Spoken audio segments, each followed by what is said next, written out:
Seguimos en AFK 20 19 19 52. Cortita la tanda para aquel que no está acostumbrado a escuchar este programa y se queja eternamente de las tandas igual de eternas de las FM y las AM tradicionales, que bueno, lógicamente tienen mucha suerte, tienen muchos auspiciantes y tienen que meterlos. Nosotros somos un programa autogestionado muy humilde. Tenemos nuestras tandas publicitarias también. Le mandamos un gran saludo a la gente de La Yumba, a Elena Paladín, también productora de dulces y conservas, a el gran equipo de Puente del Sur también, que el año pasado pasó por estos micrófonos en más de una oportunidad. Pero como anticipé, como les adelanté en el segmento anterior, en la columna del Peruca, viene un momento muy especial. Ustedes saben, y los que no se han enterado les comentamos, esta semana el expresidente de Ecuador, Rafael Correa, brindó una serie de conferencias magistrales, hasta incluso recibió doctorados honoris causa de universidades nacionales. Estuvo, si uno lo tuviera que calificar, al igual que la conferencia, fue magistral. Digo, el mensaje, el contenido, uno está acostumbrado a escucharlo a Rafael Correa, pero decidimos editorialmente, con la producción naturalmente, que nos parecía un desperdicio que solamente eso lo escuchara la persona que fue, ya sea a la Facultad de Ciencias Sociales, como fue en mi caso, en la UBA, en Constitución, a la Universidad Nacional Arturo Jaureche en Florencio Varela y también a la Universidad Nacional de aquí de Lanús, a la UNLA. Fueron los 3 lugares que visitó. Hicimos una especie de recopilación y no lo voy a decir en plural porque en definitiva el trabajo magnífico, como siempre desde la edición, lo hace Leonardo Daniel Grasso. Seleccionó algunas de sus frases más destacadas. Quiero que ya nos metamos a analizarlo. Previamente quiero confirmar, corroborar, chequear que Sergio esté con nosotros para que pueda también, desde su perspectiva, por supuesto, como especialista en Latinoamérica, también darnos su opinión antes de que aparezca la columna propiamente dicha. Sergio, ¿me estás escuchando bien?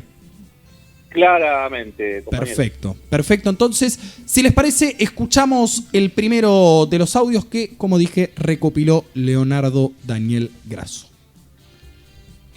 Queridos jóvenes, dicen que don Cristóbal Colón fue el primer economista, ya que cuando partió no sabía dónde iba, cuando llegó no sabía dónde estaba y todo fue pagado por el gobierno. Si él mismo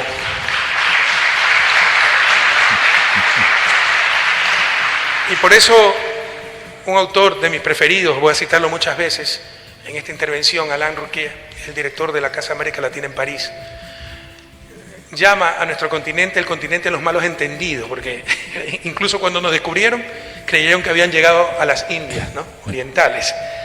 Y conversaba con Adolfo, no, sí, es un continente de los malos entendidos.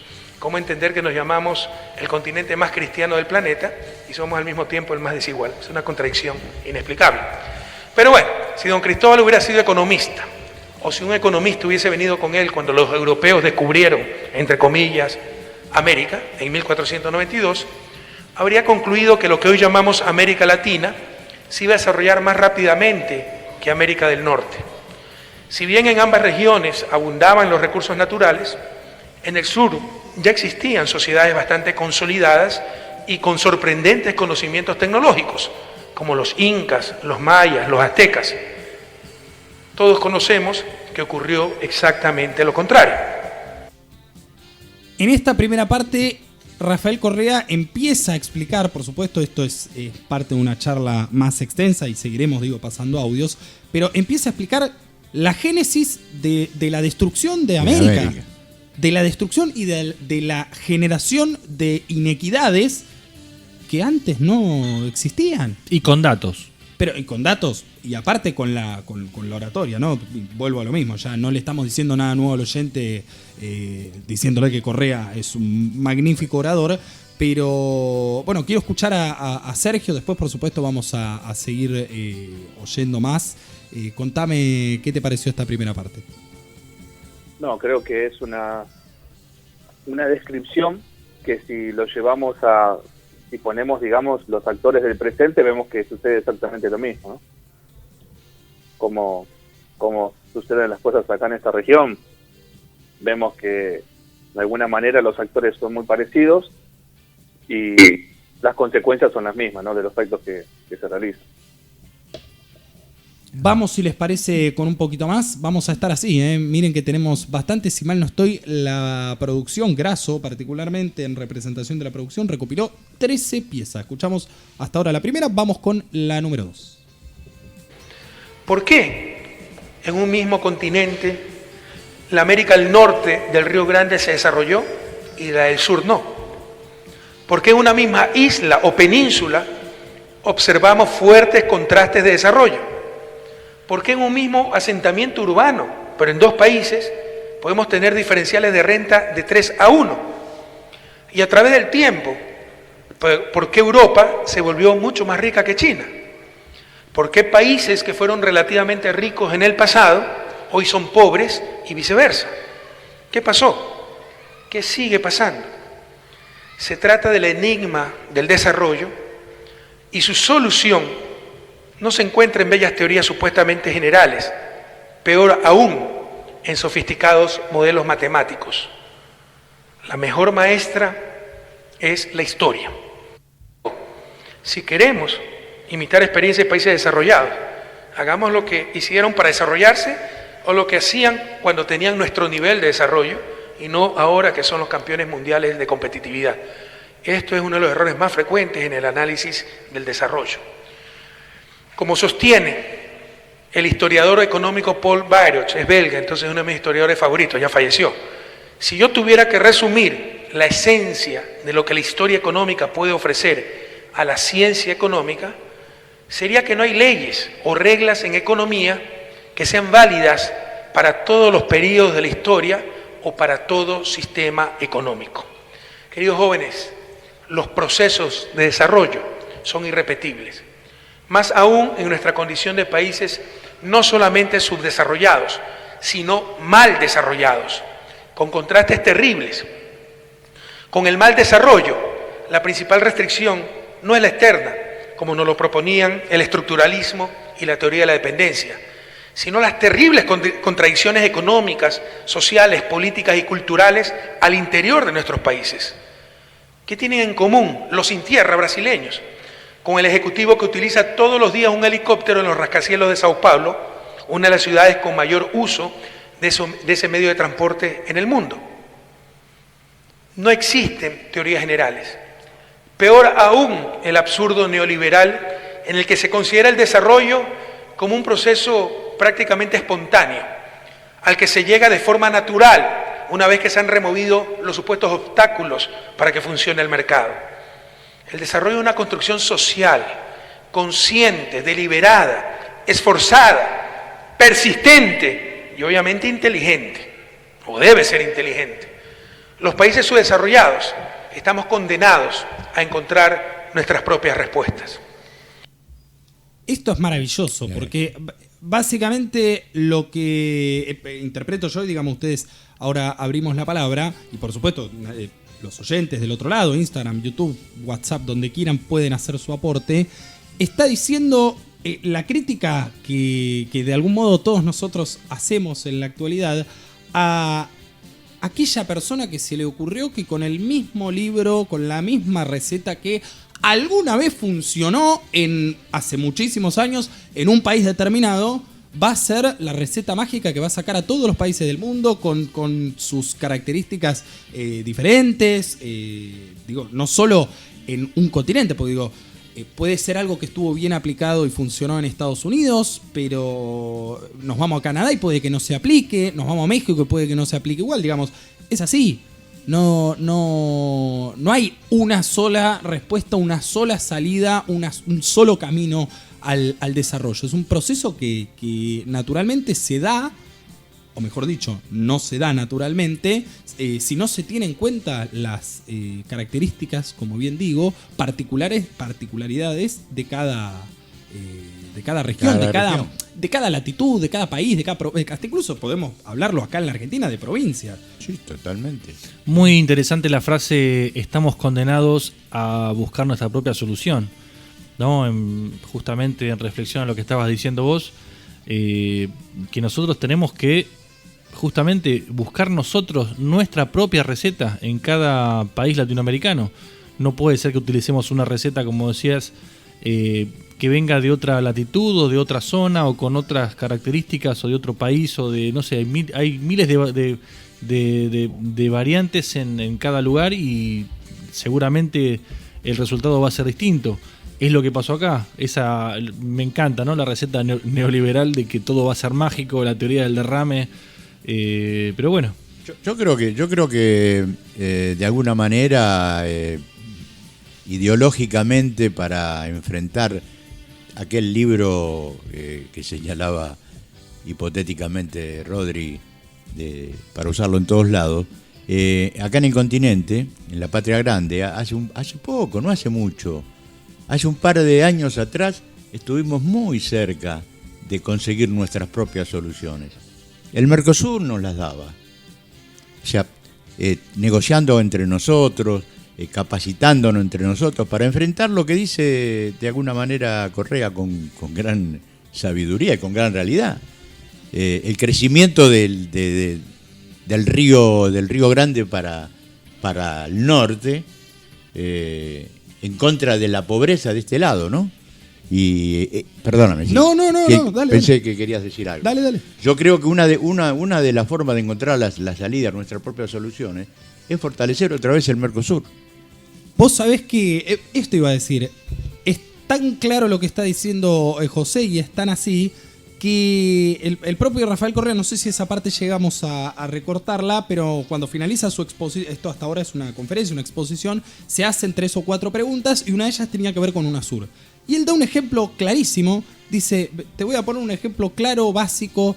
Nosotros en UNASUR nos pusimos de acuerdo, todos los países que integrábamos el bloque, para comprar vacunas, determinadas vacunas, como podría ser en este caso la vacuna para el sarampión, que tantos problemas nos ha dado a los argentinos en estos últimos años y gracias a la gestión macrista, nos poníamos de acuerdo, comprábamos, no sé, 1 millón de toneladas para distribuirla en los distintos países y obviamente nos salía más barata. Si se la comprábamos a Estados Unidos o ya sea a Rusia, a Cuba, a cualquier país productor de medicamentos, de vacunas, algo tan básico, algo tan...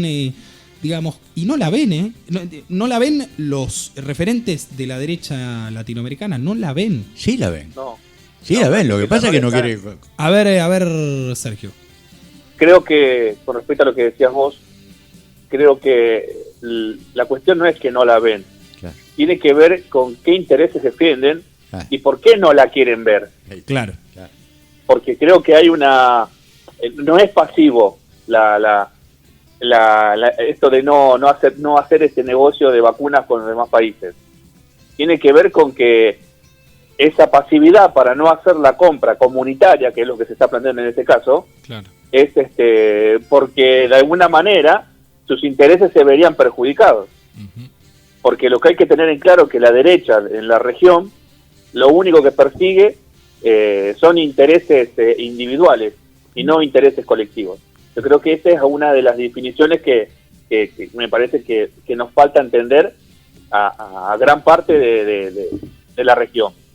Sí. Porque me parece que está ahí. Y después quería decir una cosa que me pareció que le faltó a lo que estaba diciendo Correa, que me parece que se está empezando a hablar, o por lo menos el ministro de Economía y el argentino nuevo, Martín Guzmán, y Alberto, nombraron, cuando habla del desarrollo, Correa, que habla que es un desarrollo sostenible, inteligente, me parece que en esta etapa que estamos viviendo es importantísimo que este desarrollo también sea solidario.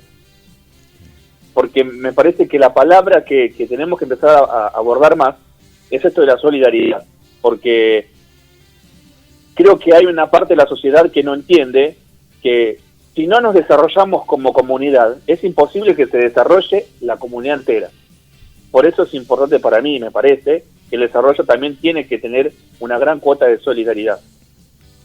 Perfecto. En el recorte no salió, pero no habla directamente de la solidaridad, pero sí habla de la unión de la unión latinoamericana y de las clases sociales como la fuente de la falta de solidaridad sería, ¿no?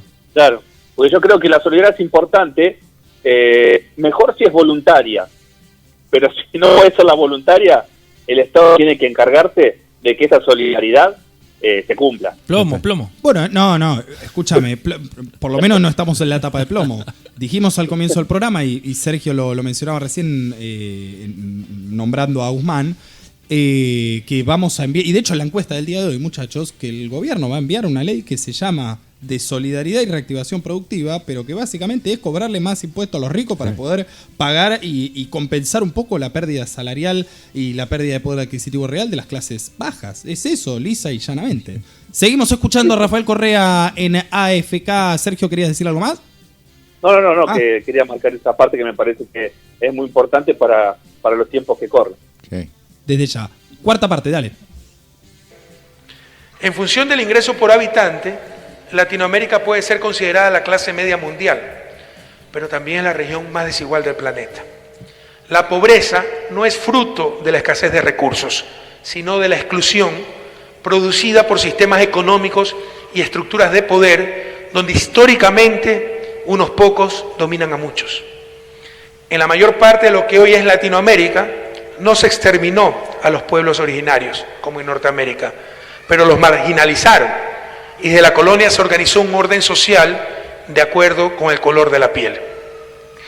La América que vio Tocqueville amaba el orden, amaba el dinero, y me refiero a Norteamérica, Estados Unidos, y despreciaba la permanente igualdad de bienes. Y no sentía odio por los ricos, ni por la propiedad, porque, cito, la riqueza circulaba con increíble rapidez, lo cual probablemente se dio por la distribución del recurso más abundante que tenía Estados Unidos, la tierra. La Northwestern Ordinance se promulgó en 1787, con el objetivo de poblar los territorios que hoy se conocen como el Midwest estadounidense. Aunque las tierras distribuidas fueron en realidad arrebatadas a los pueblos originarios, la ordenanza tuvo elementos impresionantes, como la propia distribución de la tierra, lo que convirtió en propietarios a miles, decenas de miles de granjeros, como la forma en que se definían las administraciones descentralizadas de los nuevos territorios. Con tal cantidad de habitantes se convierten en municipios, con esta cantidad en estados, como la importancia que siempre le dieron los Estados Unidos a la educación. Se dejaba espacios de tierra para que ahí se instale la escuela del condado, del municipio, y luego para que sea autosustentable, con los cultivos se pueda financiar. Y eso lo hicieron luego con las universidades también.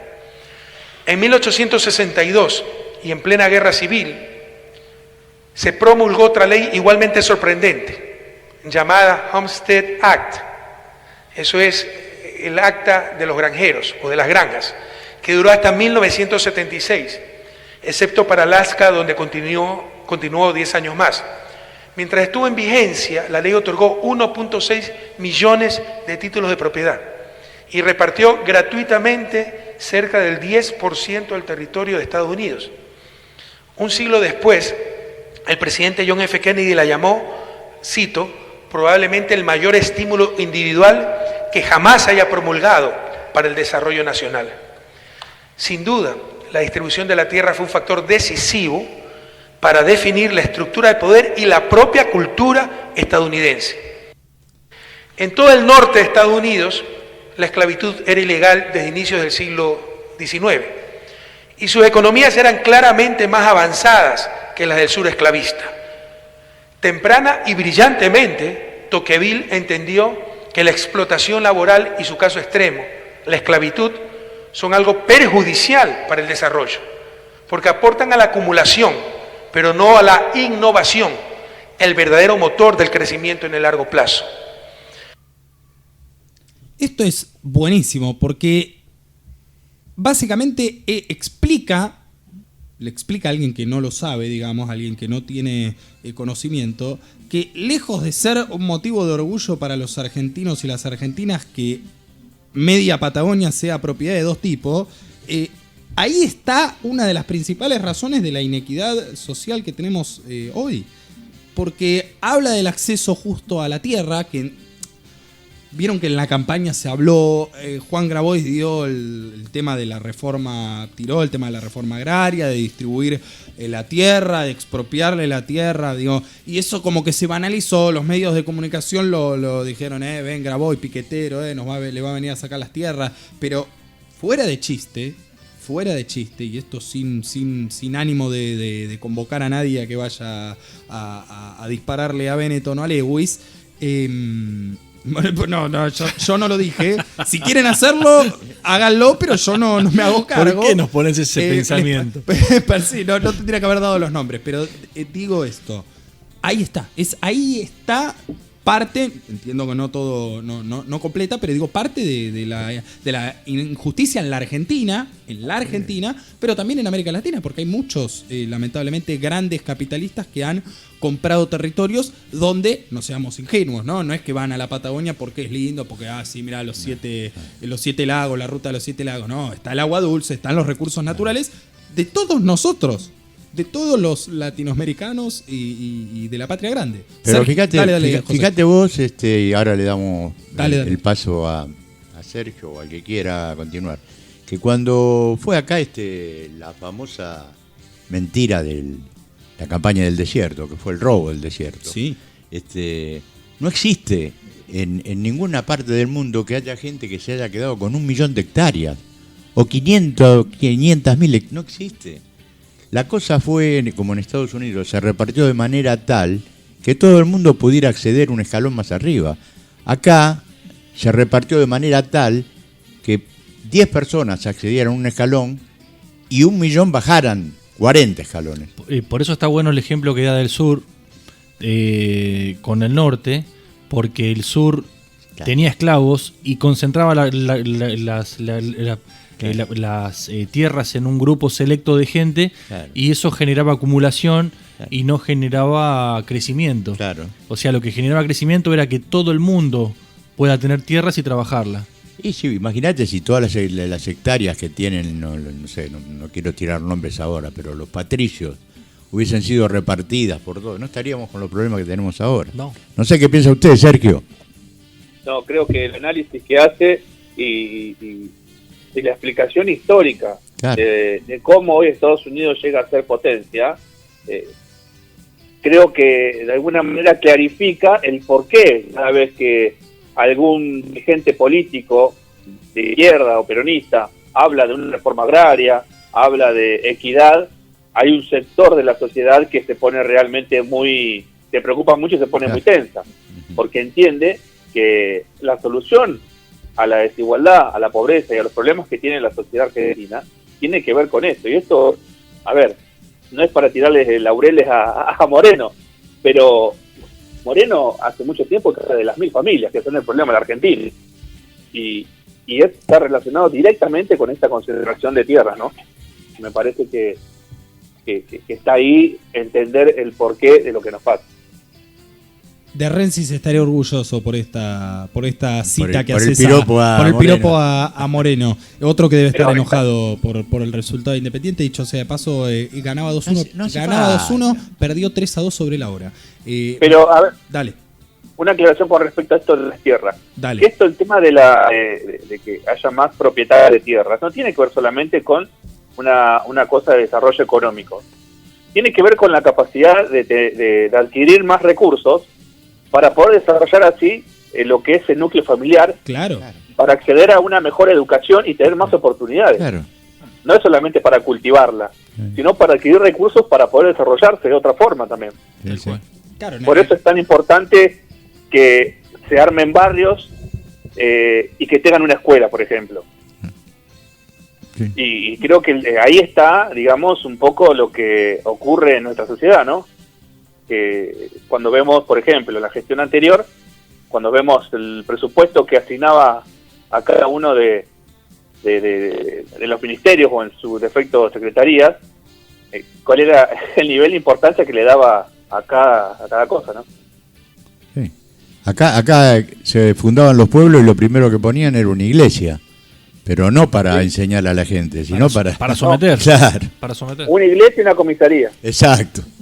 Qué cosa increíble, pero que al mismo tiempo digo que apasionante es entender la historia de todo el continente americano, digo, desde Canadá es maravilloso. Hasta Ushuaia, realmente maravilloso. Vamos, muchachos, dale.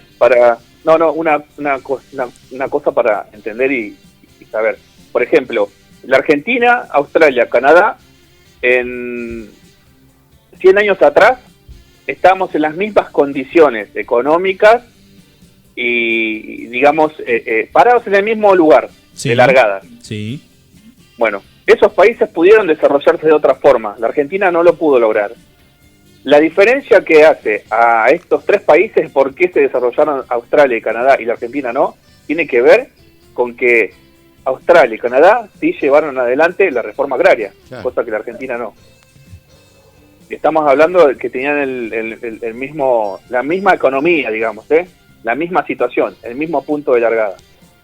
El tema es que, como dice sí, Roxana, la española, ¿llegaremos a tiempo? Sí, bueno, es un problema. Es la gran pregunta, y que además, volviendo a los primeros audios de Correa, hoy la diferencia histórica y temporaria te da la pauta de que sí, el desarrollo es particular en cada lugar, en cada región, no es igual. No, si traen los libros de los australianos y de los canadienses acá, no van a funcionar, per se. Claro. Pero aparte porque estamos en otro momento histórico también. Claro. Yo igual coincido, Sergio, con lo que decís vos. Si Argentina lo hubiera aplicado en ese momento, otra sería nuestra historia. Y que algunos, mirá vos, algunos le echan la culpa de que Argentina no se haya desarrollado de esta forma y usan los ejemplos de Canadá, Australia, se la echan al peronismo, diciendo que el peronismo, no ve la grasa de, por favor, esto que reparten, igualdad, derechos, cuando justamente el ejemplo histórico, digo, hay mucha ignorancia en la derecha mundial, podría decir. Sí, aparte hay un desconocimiento... Ese es el tema. Desconocimiento total de la historia y de lo que realmente sucedió, porque, históricamente en la Argentina, en los momentos donde más desarrollo tecnológico e innovación tecnológica hubo, fue en los gobiernos peronistas. Totalmente. Esto es histórico, no tiene que ver con creer o pensar, tiene que ver con hechos concretos y reales. En los gobiernos peronistas, la Argentina tuvo mayor innovación y desarrollo tecnológico. Sí. No hay otra cosa que... Exactamente. Pero bueno, ¿qué vamos a hacer si después sale un tarado con todos los medios de comunicación a favor a decir que lo que mandamos al espacio era una heladera, ¿no? Siendo que era uno... O la plata de Cristina. Claro, sí. O la plata de Cristina, claro. No, igual yo estaba haciendo referencia particularmente al expresidente que básicamente usó eso como plataforma de campaña, ¿no? Decir, bueno, nosotros no vamos a mandar una heladera, como mandamos esto, vamos a mandar algo piola, algo posta. Déjame escuchar un presidente, no de ese pelotudo. Dale. Más de Correa, dale, más NAFK. Lo más cercano para América Latina de un análisis como el de Tocqueville, dicho sea de paso, pensador liberal, lo hace 150 años después otro francés, Alain Rouquier, con su ensayo América Latina, Introducción al Extremo Occidente del año 1987. Después de décadas de vivir en Latinoamérica, y particularmente aquí en Argentina, era diplomático Rouquier, y con la objetividad de ser extranjero, sin visiones sesgadas ni intereses creados, Rouquier describe una realidad que es exactamente la opuesta a la que encontró Tocqueville en Estados Unidos. Dice sin rodeos que, cito, la concentración del poder económico y social, al igual que la fragilidad del Estado después de la independencia o la inestabilidad de las instituciones políticas posteriores, ha reforzado la verticalidad de las relaciones sociales a través de diferentes formas de patrocinio y clientelismo. Cierro cita. En América Latina, queridos jóvenes, nunca hubo razonable igualdad de condiciones, ni meritocracia, ni adecuada distribución de la propiedad. Las élites siempre han dominado lo que se denomina como factores reales de poder, tanto en lo económico, mediático, militar, político y hasta religioso. Este poder concentrado estableció lo que René Zavaleta, un gran pensador boliviano, llamó estados aparentes, representando no el bien común, sino los intereses de quienes lo controlan.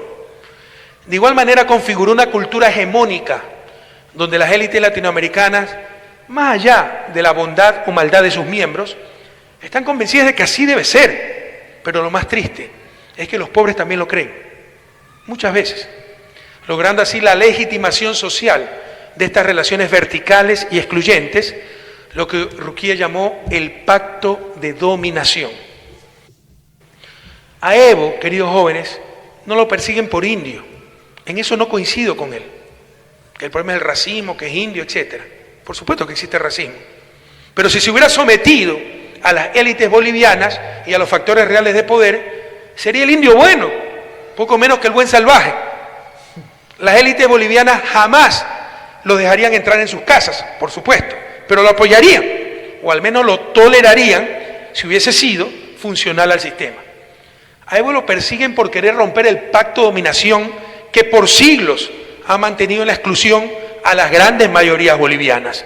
Y por eso también persiguieron a Cristina, persiguen a Lula o a los dirigentes de la Revolución Ciudadana en Ecuador. Qué increíble. Digo, podríamos estar todo el programa así, digamos, ya ni haría falta que hablemos nosotros, pero digamos, esto lo hacemos como para, después, si quieren muteen, ¿no? Pero digo, para que tengan tiempo de procesar un poco lo que escuchamos, pues está bueno, ¿no? Uno no, yo mismo que estuve en esa charla, por ahí hay cosas que se me pasaron, digamos, está bueno reflexionarlo y tener este momento de análisis. Dicho esto, fijar el conocimiento, ¿no? Claro, ¿no? Desde ya, desde ya. Dicho esto, y ya les doy la palabra a ustedes. Qué increíble que un intelectual, ya podemos, digamos, además de la categoría de político, que un intelectual de la talla de Rafael Correa, bueno, como la de Álvaro García Linera en Bolivia, sean tan livianamente, de parte de algunos y algunas, llamados chorros, corruptos, se robaron todo. Qué increíble y qué pena me da, porque ya no pasa por una cuestión ideológica. Para mí mucho macrista, por aplicar las propias divisiones políticas de aquí de la Argentina, pero digo, mucho dirigente del PRI en México o de otros partidos, o del partido de Bolsonaro en Brasil. Yo creo que si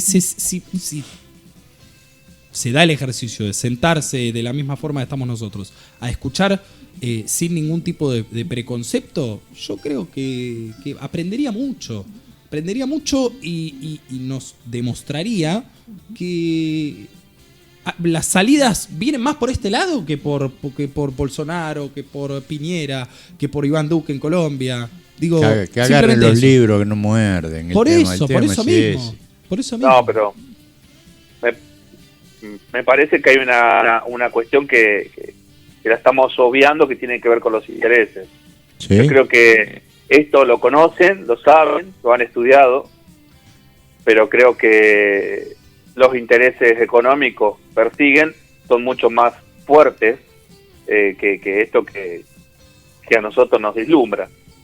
Porque lo que está diciendo Correa, lo que está analizando, a cualquier ser humano, lo pone por lo menos a dudar de lo que creía. Y en esta circunstancia en la que se encuentra la región, me parece que aún más todavía empieza a dudar de todo lo que ha aprendido. Pero cuando, por ejemplo, a un tipo como Almagro le ponen una cantidad incontable de verde sobre la mesa, y bueno, Correa es el chorro. Claro, no, pero igual yo quiero aclarar algo. Cuando digo que se tomen el tiempo de sentarse y de escuchar esto, no lo digo por Bolsonaro, por Piñera, por Duque. Lo digo justamente por los seguidores, por los que adhieren, por los que creen que la salida es por el lado de esa gente, que después va y los vota. Digo, el chileno promedio, el boliviano promedio, el brasilero promedio, el mexicano promedio, que se siente... Es que ahí está la batalla cultural real. Esa es la batalla. Claro. Que se tiene que dar. No es lo mismo... Porque la derecha no persigue conocimiento ni ideología, la derecha persigue intereses. Exactamente.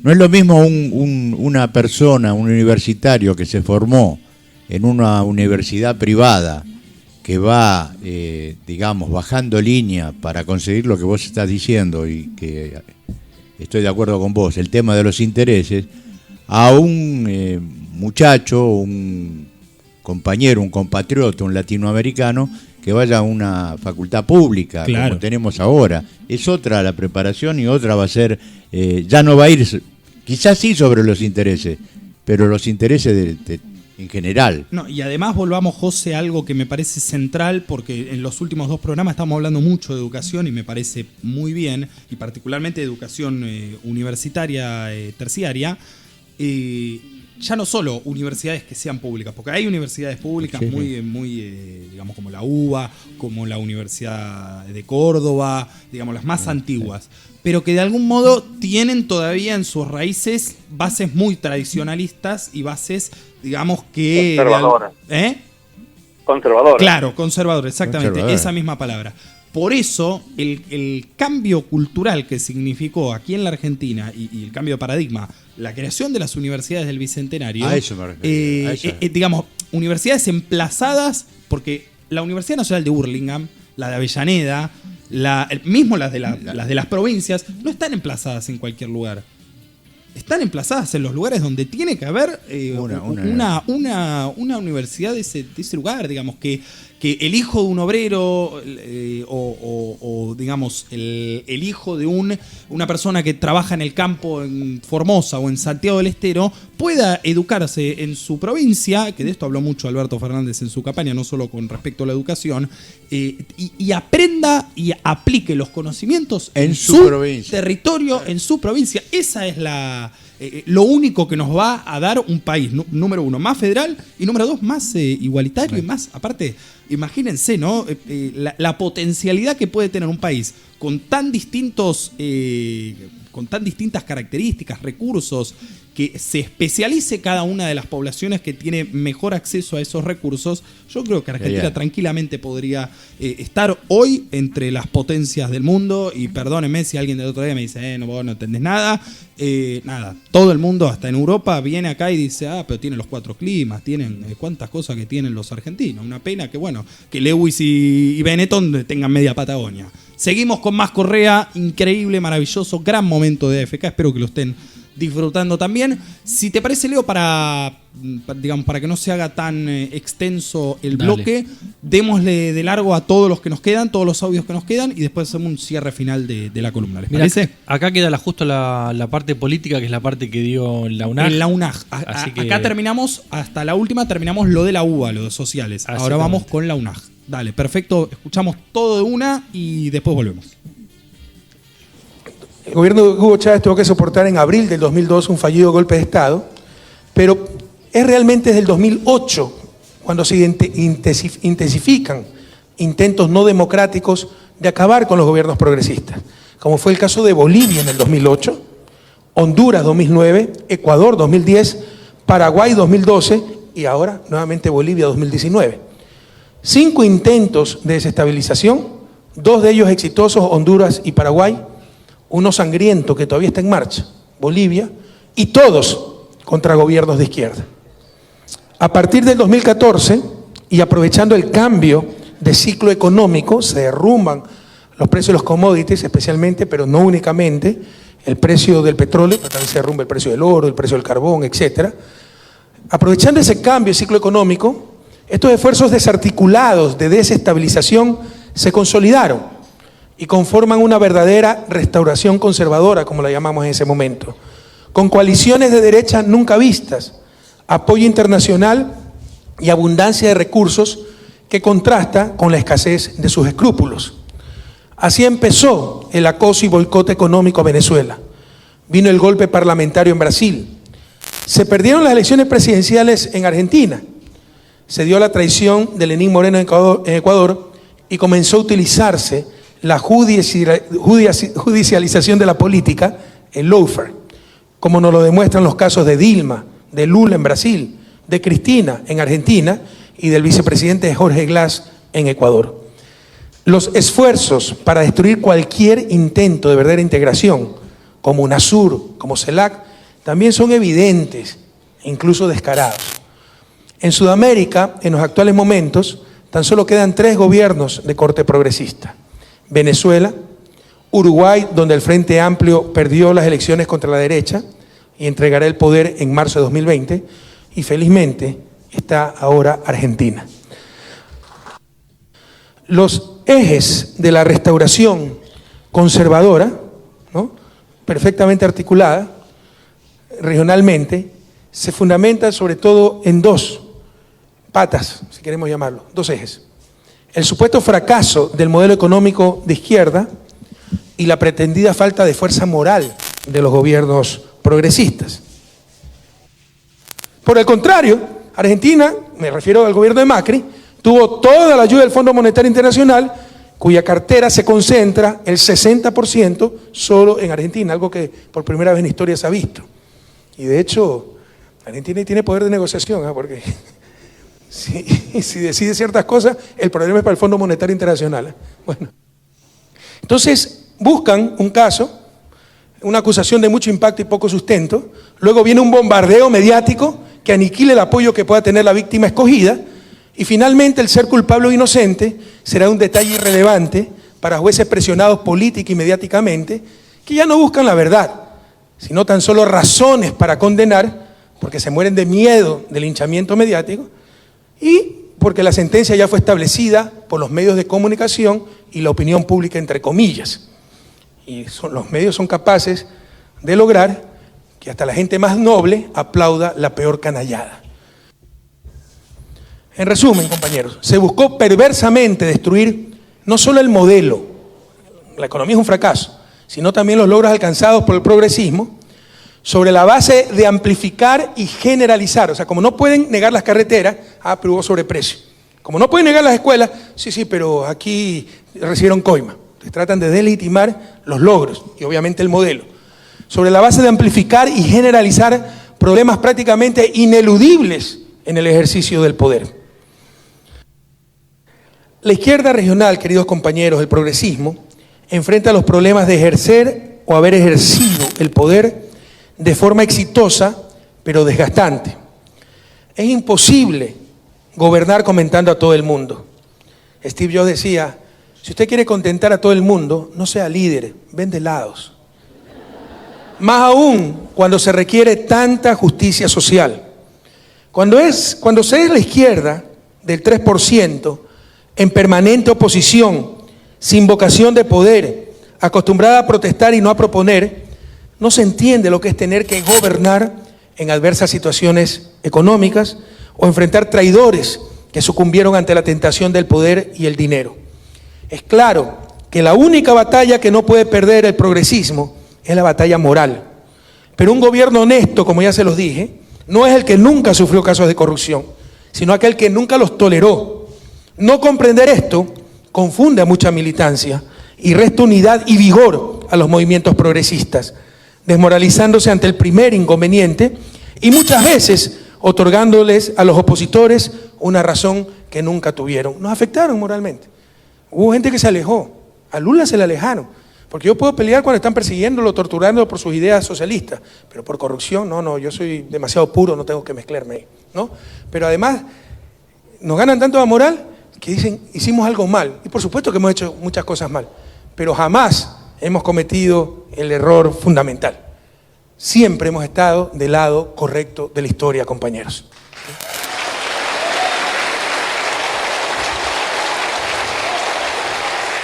Pero nos gana la moral. Y siempre mis compañeros, los dirigentes, siempre piensan, bueno, y a pesar de los muchos errores que cometimos, hizo esto. ¿Para qué dicen eso? Para que los otros se crean los que son los inteligentes. No es cierto, no significa soberbia, créanme. Es oponerme a darles una razón que nunca han tenido. Porque en general, en el caso ecuatoriano, como el caso argentino, y en muchos otros casos, se hicieron las cosas extraordinariamente bien.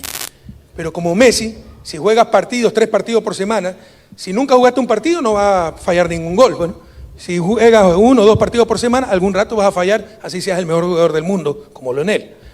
Siempre hay que ser autocríticos, pero se trata también de tener fe en nosotros mismos. Los gobiernos progresistas están bajo constante ataque. Las élites y sus medios de comunicación no nos perdonan ningún error. Buscan bajarnos la moral, hacernos dudar de nuestras convicciones, propuestas y objetivos.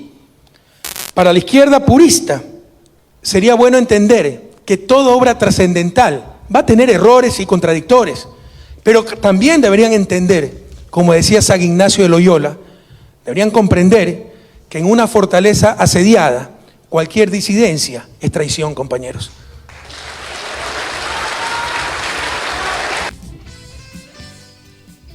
Maravilloso, magistral, como ya dije previamente, y ojalá, bueno, esto va a quedar grabado en YouTube.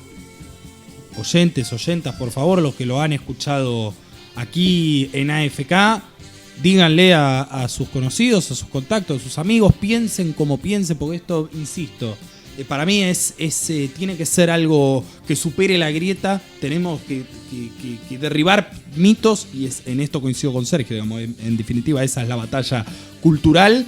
Y me parece que escuchando a personas extraordinarias como Correa, en oratoria, en intelecto, en todo lo que ya sabemos, se aprende mucho, y me parece que va por ese lado. Sergio, querido, tu balance final. Ya estamos muy cerca de tu columna de Latinoamérica. No ingenuamente la producción los puso pegados. Y creo que es clarísimo y fundamental. Yo creo que habría que tener una cátedra en alguna universidad, en alguna materia, que se llame análisis correano. Porque es muy claro en todo lo que dice, y creo que es fundamental entender que no se trata de una opinión, sino que es de análisis histórico y político-social. No es una opinión, no es un columnista, es un tipo que cada cosa que dice lo fundamenta con datos históricos y cosas reales, ¿no? Así que me parece que sí, que es claro, y que la batalla cultural es fundamental para que podamos entender lo que está sucediendo realmente en la región, ¿no? Y permitime emocionarme particularmente por algo, digamos, que es un detalle que de algún modo lo expresábamos al principio, pero bueno, todos nosotros somos nacidos en el conurbano bonaerense, tantas veces tildado de inviable, ¿no? Y hasta el mismo gobernador asumió diciendo que era mentira, que la provincia de Buenos Aires es inviable, que una clase magistral de estas características, en el caso de la que se dio en la UNAG y por supuesto también de la UNLA, se haya dado en una universidad nacional, ubicada en pleno Florencio Varela, en plena ciudad de Lanús, en plenas ciudades industriales, populosas, con todas las particularidades que conocemos, que venga una persona que ha sido expresidente de un país de América Latina, que se democratice de esta forma el conocimiento, y que tengamos acá, digamos, se completa el círculo de algún modo con nosotros viralizando esto, ¿no? O teniendo la pretensión de viralizarlo y que se extienda. Me parece algo maravilloso, y que de algún modo tenemos que conservar, digo, para siempre. Digamos, tenemos que ir siempre en este camino. Nunca más alguien tiene que cuestionar que haya universidades por todos lados. Nunca más alguien tiene que tildar sin ninguna prueba a un expresidente de corrupto, de chorro, o de loco, o de enfermo. Nunca más. Nunca más, nunca más. Está bueno cómo... discúlpame, Sergio, quería comentar. Está bueno cómo Correa apunta, ¿no?, a la militancia partidaria, ¿no?, a los fieles seguidores de una ideología que, cuando es vapuleada con mentiras, y uno dice, bueno, como dijo, lo dejaron de lado a Lula, dejaron de lado a mucha gente, y no, que es el momento donde uno tiene que estar más, es el momento donde uno tiene que ponerse la camiseta, como dijo una vez un filósofo avellanedense, y pelear la batalla al lado, y cualquier, ¿cómo es que dice Correa? Si me ayudan, cualquier disidente en la fortaleza asediada es un traidor. Es un traidor, y la verdad es que debería ser así siempre, ¿no? Uno tendría que no cuestionar nada en momentos de guerra, cuando uno está siendo asediado y tendría que ir al frente y darle y ponerle el pecho a las balas. Es muy interesante que haya tocado ese tema, ¿no? Porque habla de que es muy importante. Yo siempre hablaba con mi viejo, él siempre me decía, no, que la juventud peronista, que rompían las bolas, que si no tenías pegado el cartel de Perón en el negocio, te rompían la persiana, te sacaban las cosas. No, estamos hablando de épocas atrás, estamos hablando de la década del 40, 50. Y yo le decía, viejo, pero si eso es así como vos decís, tiene un porqué. Era necesario que uno apoye a Perón y no se deje llevar por la derecha, porque la derecha estaba esperando arrodillarlo a Perón para darle el tiro de gracia y sacárselo de encima, que bueno, al final lo hicieron, ¿no? Pero era necesario que uno lo defienda a Perón a pesar de todo lo que se decía de Perón en ese momento, porque se decía lo mismo que se sigue diciendo hoy de Cristina, de lo que se sigue diciendo de Correa, de Lula. Sobre todo, Leo, teniendo en cuenta que Nino tenía la carne muy cara, ¿no? Sí, no, en realidad Nino me estaba hablando de cuando era chico, ¿no? Y en esas épocas de pero vos, juventud. Vos fíjate que a pesar de todo lo que quieran denostar a los líderes populares, yo no he visto fotografías de presidentes que no hayan sido del movimiento popular y nacional. No, seguro. Yo he visto seguro. fotos pegadas de Perón, de Evita, de Cristina, pero no he visto de, no sé. Yo, por ejemplo, he escuchado a mi abuela decir, estábamos en la fábrica trabajando y venían con un micro, con un camión y te llevaban a la Plaza de Mayo a la fuerza para gritar por Perón. Y claro, lo que dice Correa es eso, que cuando estás siendo asediado no podés no meter esa presión, ¿no? Y la juventud peronista lo hacía porque sabía que se le venía el ejército encima. Entonces, se refiere a eso, ¿no? En el momento donde uno está más presionado es cuando más tiene que ponerse la camiseta y actuar, ¿no? Cuando el obrero, cuando el trabajador, cuando el estudiante tiene las anteojeras puestas, no tiene una visión panorámica de lo que puede pasar en el futuro. Entonces, ¿qué sucede? Él lo que mira es que está trabajando y viene gente que lo lleva a la plaza, ponerle a gritar. Lo que él no ve, que si no va a la plaza, no va a tener más ese laburo. Exactamente. Muchachos, muchachas, 20:44 en la Argentina. Obviamente AFK una vez más se va a pasar de su horario habitual. Nos queda Latinoamérica, vamos a hablar de deportes porque en minutos nada más empieza la final de nuestra Copa, de la Copa de Argentina. No me hablen ni de... No, yo no menciono, no, tranquilo, no se enoje. En un rato, antes de arrancar con Latinoamérica, me voy a revisar Instagram. Pero antes de presentar el tema de Leonardo Daniel Grasso, no me van a dejar mentir, José, Leo, por quién les pregunté antes de empezar el programa de hoy. Yo les pregunté que me extrañaba, que hacía mucho que no escribía. La montonerita. Apareció Ani Abaca en YouTube. Ani. Hola, Montonerita querida. Hola, ¿cómo les va? A los intereses de los poderosos no les importa el pueblo. Para ellos somos cucarachas y si nos pudieran aplastar sin consecuencias lo haría sin dudar. De hecho, creo que nuestro país está en peligro. La fragilidad de la región es compleja y es necesaria una mirada más macro para volver a instalar el progresismo en Latinoamérica. Y desde ya, por supuesto, creo que de algún modo, muy humildemente, estamos contribuyendo a eso, a pensar nuevamente una América Latina unida y progresista, poniendo al aire esto, digamos, que escuchen a personas como Rafael Correa, que tanto tienen para decir y tanto tienen para explicar y también lo hacen. Muchachos, muchachas, como dije, el tema de Leonardo Daniel Grásico, cualquier cosa. ¿Por qué Estaba Grásico? pensando en otra cosa, por Jurassic Park. Leonardo Daniel Grasso, porque viste cuando querés decir muchas cosas al mismo tiempo se te mezclan las palabras. Sí.